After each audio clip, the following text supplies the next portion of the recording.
Olá, boa noite. Este é o Conversas Cruzadas aqui na TV Com, canal 36 da NET. O litoral sul aqui de Santa Catarina, vocês conhecem, é um lugar privilegiado. Também para observação de baleias, a chamada baleia franca. Normalmente, em outubro, elas aparecem por aqui para cuidar dos seus filhotes nas águas quentes do Oceano Atlântico. Uma das formas de observação dos animais é por meio de barcos que se aproximam das baleias no mar. Essa atividade acontecia em Imbituba, até que no fim da temporada de 2012, quando o Instituto Sea Shepherd protocolou uma denúncia contra o turismo embarcado de observação. Desde então, as baleias são vistas pelos turistas apenas da costa, na beira da praia. Só que isso deve mudar este ano, quando se discute a volta da observação embarcada. Claro que o assunto repercutiu muito na imprensa, tem muita falta de informação e aquela repercussão que acontece muitas vezes sem muito subsídio pelas redes sociais. É verdade também que existem vídeos, a gente não sabe se são lá aqueles vídeos que foram gravados, né? De pessoas tocando nas baleias, ou com a mão, ou com objetos. Enfim, nós vamos tratar deste assunto a partir de agora no Conversas Cruzadas desta noite.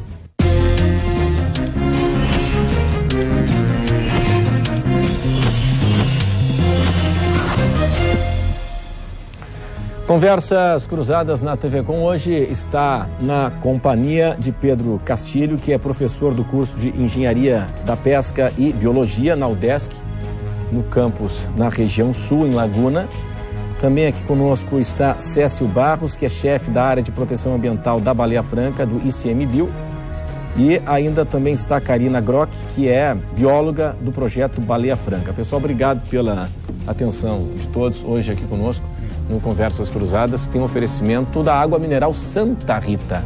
Beba água mineral Santa Rita, leve para a sua vida. Neste ano, agora, nessa temporada, né, em outubro, quando elas vêm para cá, vai ser possível fazer a visitação embarcada turística, com controle, com regras claras? Boa noite. Boa noite, Renato. A sentença da Justiça Federal determinou que a atividade só aconteceria a partir desse ano se o ICMBio apresentasse um plano de fiscalização. Nós apresentamos um plano à Justiça em final de maio, recentemente, e acreditamos que aquilo que era necessário foi cumprido. Agora a gente espera que a Justiça se manifeste se realmente a atividade está autorizada para acontecer esse ano. Tem uma perspectiva, uma previsão da manifestação da Justiça ou não? Não, na sentença não, mas nós do ICMBio vamos provocar uma resposta caso ela não venha até o início da temporada. Pois é, né? A Justiça tem prazos, claro, né? Mas a gente fica meio, né? Como a gente está aqui no andar de baixo, né? A gente fica assim, sem saber quando é que eles vão se manifestar. O que se espera é que não seja uma semana antes da temporada, né? Porque daí já começa toda aquela polêmica, tudo de novo. Então o plano ele foi apresentado, e o plano foi apresentado quando? No dia... Teve duas apresentações, digamos assim. O processo hoje ele está na Justiça, na 4ª Região, em Porto Alegre. Tá. Ele foi apresentado lá, no dia 17 de maio. Mas também ele foi apresentado junto à Justiça Federal de Laguna, no dia 24 de maio, onde a sentença foi proferida. Tá. Maio agora deste ano? Maio deste ano. Tá. Bom, aí tem um tempo de análise, né? E a temporada, ela começa em outubro. As baleias, a Karina pode falar melhor, mas as baleias começam a chegar a partir de junho, julho, e na nossa previsão do plano de fiscalização, a temporada de observação embarcada, se for liberada, inicia a partir de meados de agosto até o final de outubro. Agosto e outubro. Tá. Antes de ampliar aqui a discussão, como é que seria esse plano de fiscalização? Nós temos equipe disponível para os horários onde acontece a visitação embarcada? Como é que seria esse plano? Bom, o plano, o que a sentença definiu para o ICMBio apresentar era um plano onde se confirmasse o acompanhamento efetivo, ostensivo, da atividade de fiscalização próximo à operação do turismo embarcado. Então, o que a gente previu para esse ano dentro do plano é o de mais importante que está previsto, tem outras questões mais técnicas, mas é o acompanhamento com monitores embarcados junto às embarcações. Toda vez que saísse um barco ia ter um monitor? 100% das embarcações e das saídas vão ter um monitor contratado pelo ICMBio. e, eventualmente, de uma forma aleatória, uma equipe de fiscalização por terra fazendo o monitoramento à distância também da atividade. Olha, imagina que até em termos mundiais não tem conhecimento de algo parecido, né? Imagina um representante do poder público em cada visitação, né, embarcada, né? Tem algo semelhante no mundo?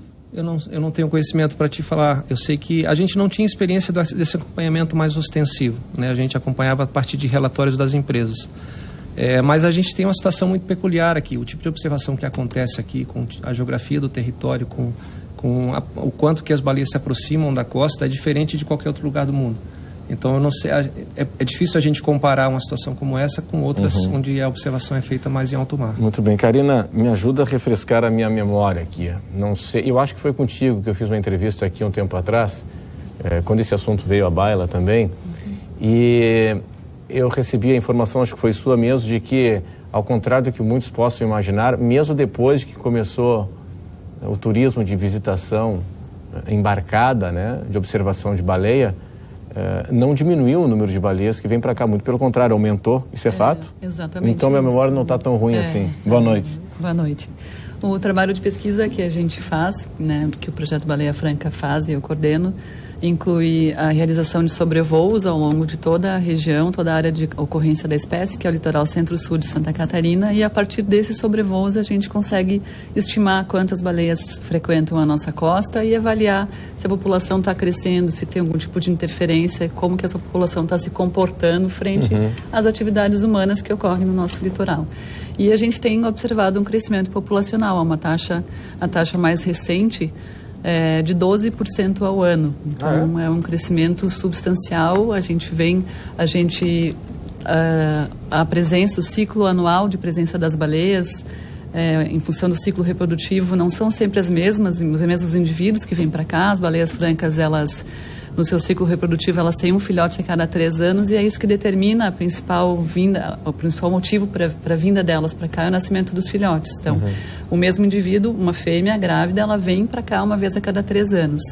E a gente tem flutuações ao longo dos anos. Então, a gente tem anos que tem mais quantidade de baleias, porque o grupo que vem para cá se alimentou bem durante o verão na Antártida e se sentiu bem para vir para cá. As fêmeas estão prontas para ter o seu filhote. E tem anos que tem menos indivíduos. Com base nesses sobrevoos, a gente consegue ter uma amostragem ampla de cerca de 400 quilômetros da costa, onde a espécie ocorre. E a partir disso, e a partir desse retorno dos indivíduos, ou do não retorno, a gente consegue estimar esse crescimento populacional. Bom, sendo assim, por raciocínio lógico, professor, é possível dizer que não há impacto nocivo da atividade humana, desta atividade turística humana, na vida das baleias, ou sempre há um impacto pela simples presença física? Boa noite. Vamos lá, boa noite. De fato, o impacto vai existir. A gente tem certa fragilidade para determinar e quantificar esses impactos dependendo da origem que ele tem. A própria presença da embarcação é um ente estranho ou diferente ao ambiente da própria baleia. Então eu também tenho que interpretar essa interação de alguma forma, que acho que talvez seja o nosso grande desafio hoje, que é de mensurar esses impactos e que ferramentas técnicas eu teria para mensurar o impacto. Tá? A aproximação, o próprio ruído, alterações comportamentais, existem diversas variáveis que poderiam ser quantificadas ou pelo menos analisadas para que a gente pudesse ter uma segurança melhor para determinar esse impacto. O fato é que a atividade ocorre em vários lugares do mundo, com alguns lugares onde já se investiu um pouco sobre o impacto, outros lugares onde o impacto não é nem um pouco mensurado ou sequer questionado, mas nós entendemos, por estar dentro de uma unidade de conservação, por estarmos comprometidos com todo o processo, que existe essa preocupação de garantir, seja através do protocolo, né, dessas proposições feitas para que a atividade aconteça, considerando o mínimo impacto possível, nessa situação eu acho que é uma alternativa. No entanto, eu ainda vejo que alguns impactos, como por exemplo, que é o que a gente já discutiu algumas vezes em outros debates, que é o impacto acústico, né, o ruído causado pelas embarcações, que é um aspecto que a gente entende que poderia ser avaliado de uma forma melhor. Inclusive, existe uma proposição que foi incluída em algum momento na discussão de uma proposta de pesquisa para validar, ou pelo menos para avaliar qual o impacto deste ruído na atividade ou na alteração comportamental da baleia.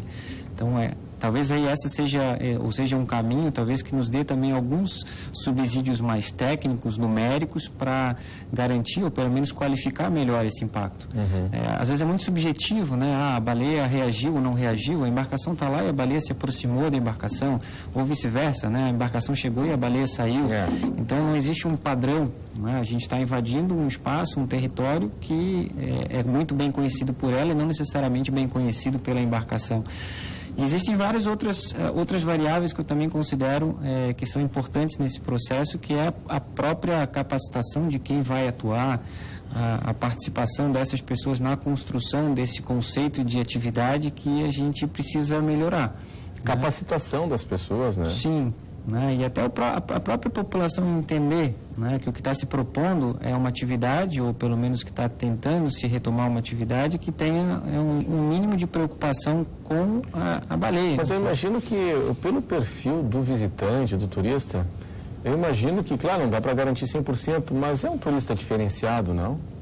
Não é um turista diferenciado esse que tem uma preocupação com a qualidade da água, com a preservação ambiental? Eu imagino que sim, né? Caso contrário, ele estaria no shopping, não fazendo uma visitação de baleia. Será que não? Bom, são vários aspectos. Claro. Sim, turistas, não dá para ser tão assertivo assim, né? Acho que a gente tem várias... Hoje em dia, na época quando a gente discutia isso aqui, sei lá, há 5 anos, não tinha selfie ainda, né? Sim. Não da forma como está hoje. Hoje o cara vai querer fazer uma selfie e bobear em cima da baleia. Sim, não. Então é diferente hoje, né? Hoje é o selfie, o cara prefere olhar pelo celular do que... Sim. Na verdade, a gente não trabalha diretamente com o turista, acaba trabalhando indiretamente, uma vez que a gente não oferece os passeios, né? Ninguém está aqui, mas a gente acompanha e recebe, no nosso centro de visitantes, recebe o turista e muitas vezes tem a oportunidade de trabalhar com a percepção que o turista teve. Às vezes é o turista que foi fazer o passeio embarcado, chegou lá para conhecer o nosso trabalho, obter mais informação sobre as baleias. E a gente sabe que tem turista de tudo que é jeito. Tem o turista que chega lá, faz o passeio embarcado e acha horrível porque a baleia não saltou do lado do barco. Claro. Tinha expectativa de que ia chegar como se fosse num aquário. Ela mal subiu e tal, uma animal subiu. E tem o turista que se satisfaz só de estar ali no mesmo ambiente que as baleias estão. Né? Claro. E aí, claro, não é um show, né? Não é um show, exatamente. Isso é um aspecto mais importante que todo mundo tem que ter em mente. Né? Claro. Bom, por exemplo, com relação ao plano de fiscalização, ele impõe também regras, tipo... Qual deve ser o procedimento do barqueiro com relação ao tipo de motor, quanto tempo fica próximo o barco da baleia, qual é a distância, tem que desligar o motor, esse tipo de coisa? Não existe ainda uma restrição a tipo de motor e tipo de embarcação. A gente acredita que com os estudos que devem se iniciar em breve sobre impacto acústico de diferentes tipos de embarcação, a gente um dia possa ter parâmetros, como o Pedro falou, para dizer, olha, tais tipos de embarcação, tais tipos de motores são mais adequados e outras não são. Mas a gente tem sim alguns procedimentos que precisam ser observados que já estão previstos na legislação. Então, a embarcação, ela precisa, por exemplo, a partir do momento que ela chega a uma distância de 100 metros da baleia, ela precisa desengrenar o motor precisa ficar em neutro. E ele só pode reengrenar o motor para se afastar se ele tiver certeza que a baleia está a pelo menos 50 metros de distância. Então, essas distâncias são regulamentares previstas em portaria do IBAMA, na época ainda, e precisam ser respeitadas. A gente precisa conseguir controlar isso, a operadora respeitar e nós controlarmos se isso está sendo respeitado. Uma outra questão que você coloca, o tempo de duração da observação. Então, a gente está prevendo um tempo máximo de 2 horas para cada passeio, não mais do que uma embarcação por cada baía. 2 horas, saída e chegada. Entre saída não e ficar parado lá. Exatamente. Não mais do que uma embarcação por baía, por período de observação, e um máximo de meia hora em que cada embarcação pode ficar próximo àquele grupo ou àquela baleia. Então, mais do que isso, ele tem que se deslocar para procurar um outro grupo ou uma outra baleia. Então, essas restrições, sim, são colocadas no plano. Já estão algumas delas previstas na legislação e outras a gente está incluindo agora como novas medidas de proteção. Então, 2 horas o passeio e 30 minutos ali... Por grupo. Por grupo ali e a distância máxima de... Isso está na legislação. Até 100 metros, ele chegando a 100 metros de distância, ele desengrena o motor, fica ali até 30 minutos, como a gente falou, e ele só pode reengrenar o motor se ele tiver certeza que a baleia não está a menos de 50 metros de distância do barco. Tá. E aí ele se afasta. Tá. E aquelas imagens, até já peço para a Bianca buscar na internet, enfim, de gente tocando na baleia com um objeto, enfim, ou com a própria mão. É esse tipo de coisa que acabou chocando, né, e servindo de prova até para uma decisão judicial restritiva, imagino também, né? Aquilo ali foi aqui na nossa área? Eu tenho conhecimento de uma imagem que entrou no processo judicial que, na verdade, ele dá a entender que as pessoas estariam tocando na baleia, mas a imagem que eu tenho conhecimento, a pessoa colocou a mão assim no alto e a baleia estava passando embaixo, não estava necessariamente tocando. Eu não sei se existiram outras imagens que eu não tenho conhecimento.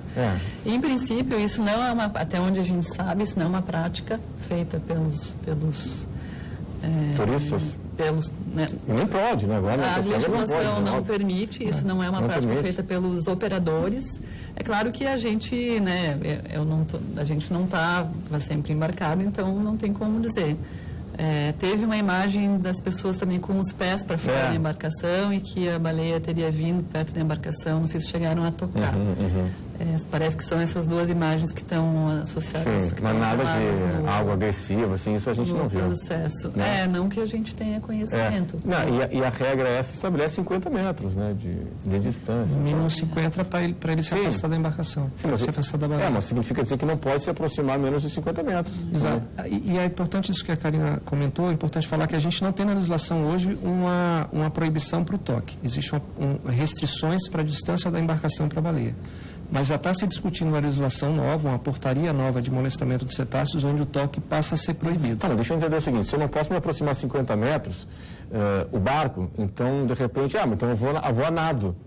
Mas imagino que isso não vai ser permitido. Então não pode, né? Não diz claramente se não pode o barco se aproximar, se não pode o cidadão chegar mergulhando, então não pode, né? Só que a legislação permite que o barco com o motor mantido em neutro fique ali parado e se a baleia se aproximar da embarcação não tem problema. Entendi. Entendeu? Então são nessas situações de expressão de curiosidade da baleia ou de defesa, enfim, conforme, né, o momento, que existem essas oportunidades das baleias chegarem muito próximo à embarcação. E, eventualmente, as pessoas, no anseio de querer, né, tá ali, ver com as mãos, né? Sim. Tentar tocar. E o selfie, mas, agora com o selfie, exatamente. Claro. Mas a gente, pelo menos, nunca ouviu dos operadores dizer que isso fosse uma prática. As poucas vezes em que eu saí embarcada para acompanhar, observar uma saída, eu nunca vi isso. A gente sabe que as pessoas têm um ímpeto, têm um impulso de querer chegar mais perto. Mas é normal o barco estar lá paradinho, a baleia se aproximar? É normal isso acontecer? Depende da situação, depende do mar, da agitação do mar. Quando o mar está mais calmo, as baleias ficam mais confortáveis. Sim. Então tudo depende da circunstância. Nós temos algumas imagens, são imagens aqui da nossa região. Enfim, aí os nossos especialistas que irão comentar. Bianca, o que você selecionou aí? Podemos veiculá-las? Bom, isso aí é em Bituba? Acho que é aquela região da Gamboa. Da Gamboa ali, né? Que é a da pedra ali, né? Tá. O que representa, né? Embora não seja a área de vocês, mas o que representa economicamente esse turismo, do ponto de vista de geração de emprego, renda, movimentação econômica na região, né? É possível mensurar isso? Alguém tem esse dado? Nós não temos o dado. Não é a área de vocês. A gente até tem conversado, o SEBRAE tem um projeto hoje de fortalecimento de observação do turismo, de observação de baleias, e a gente tem conversado da possibilidade da gente ter mais informações sobre isso. Agora, no meu ponto de vista, certamente não são... os dados não são aqueles que são apresentados, no sentido de só beneficiar meia dúzia ou 4 ou 3 empresários. Acho que todos os municípios se beneficiam do movimento de turistas que chega na cidade para se beneficiavam do turismo embarcado. Aí são as pousadas, são os restaurantes sem dúvida. E efetivamente os proprietários das atividades de observação embarcada. A gente tem essa imagem, aquela que a gente comentou agora há pouco, né, de o pessoal com os pés para fora do barco e tal. Dá para a gente mostrar agora, Bianca? Isso aí, a gente sabe onde é que foi isso? Repito? Tem que ver o resto da... esse tipo de embarcação. Está dizendo ali que é Praia do Rosa, não sei. A embarcação que é uma das embarcações que era utilizada aqui para fazer o inclusive parece mostra a baleia passando perto do barco. O filhote se aproximando do barco. Sim. Não vi os pés para fora ali, mas... não sei se ali em cima, não é pelo nome ali que está aparecendo em cima, tem uma pousada com aquele nome, mas não sei se tem a ver também. Eu acho que é a embarcação dessa pousada. Do empreendimento, enfim, né? Os pés estão para fora? Está alto, né? Está apoiando os pés naquele bote salva-vidas. Essa imagem é feita de cima, né? Da parte mais alta da embarcação. Aquele momento com o mar calmo, né? Mar tranquilo, a baleia fica mais à vontade, né? Para se aproximar. Se sente mais segura, né? Esse é um filhote, que demonstra curiosidade. Não está vendo nenhum tipo de agressão aqui, né? Nada que vai traumatizar o animal. Talvez sejam as situações da interpretação de quem vê a imagem, né? Como tu olha a imagem. De certa forma, houve a aproximação da embarcação da baleia ou era na situação de ponto morto e a baleia com seu filhote se aproximou? Então, esses são claro, pontos que a gente sempre vai ter que mensurar e tomar essa decisão. Assim como tu deve ter tido várias outras imagens de que isso não aconteceu. Então, tu pode ter todas essas situações de... tanto sob o aspecto positivo como negativo da atividade. A gente até teve em outras oportunidades, né, discutindo essas condições e claro que um dos pontos também que sempre foi considerado que durante essa atividade um dos riscos, além de ter algum risco à baleia, tem um risco às pessoas que estão fazendo a atividade. Claro. Que a Marinha, né, utiliza muito o termo, né, da salvaguarda da vida humana como um propósito muito importante dentro da atividade que deve ser considerado. E a própria legislação da Marinha, né, que impõe essas atividades, ou que impõe o uso por embarcações náuticas nessa faixa de navegação, é uma faixa limítrofe, digamos assim, entre o que pode e o que não pode.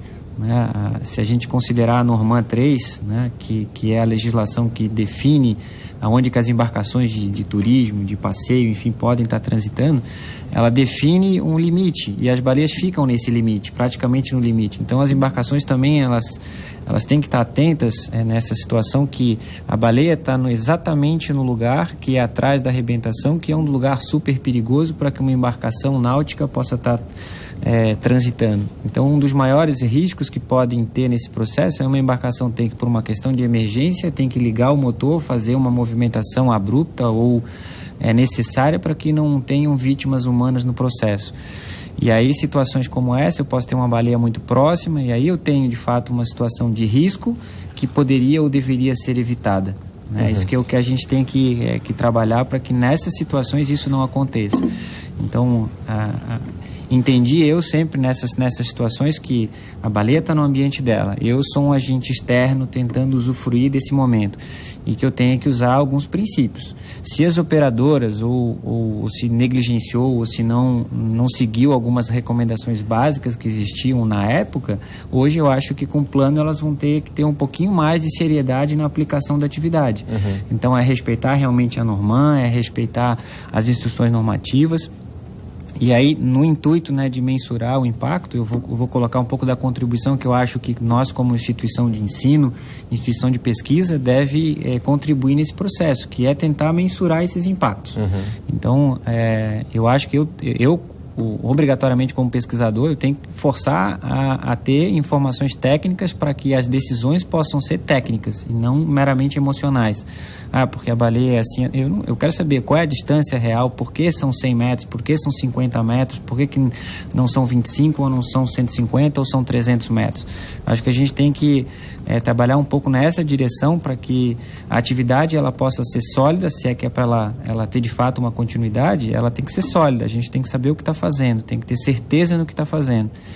E não ficar em inseguranças de, eu acho que não, a distância é essa, o ponto é esse e a gente deve seguir, né, com esses princípios. Bom, vamos fazer o seguinte, eu preciso chamar um intervalo comercial e duas questões para daqui a pouco. A primeira delas, já houve algum caso de acidente, porque a gente está falando de um bicho, né, de um animal, não é um robô, como você diz, não é um videogame, o animal ele não está numa área controlada, digamos assim, né, não é um aquário, enfim... Essa é uma questão importante. E outra questão também, aí entra já também pela simpatia que eu imagino que a imensa maioria da população tem pelas baleias, que tem todo esse olhar, né, de proteção, com exceção aos japoneses, talvez. Mas existe também aqui no estado um potencial enorme e já uma indústria do turismo, por exemplo, observação de pássaros. E a gente nunca ouviu falar em proteção com relação à proteção de pássaros. Uhum. Tem turismo de observação de borboletas aqui no estado também. Tem gente que vem da Europa para visitar, para conhecer borboletas aqui. Isso é turismo também. Papagaio charão na região serrana catarinense, e até então, pelo menos no meu conhecimento, nunca ouvi falar de alguma medida restritiva, proibindo esse tipo de prática. Nós vamos para o intervalo e até já.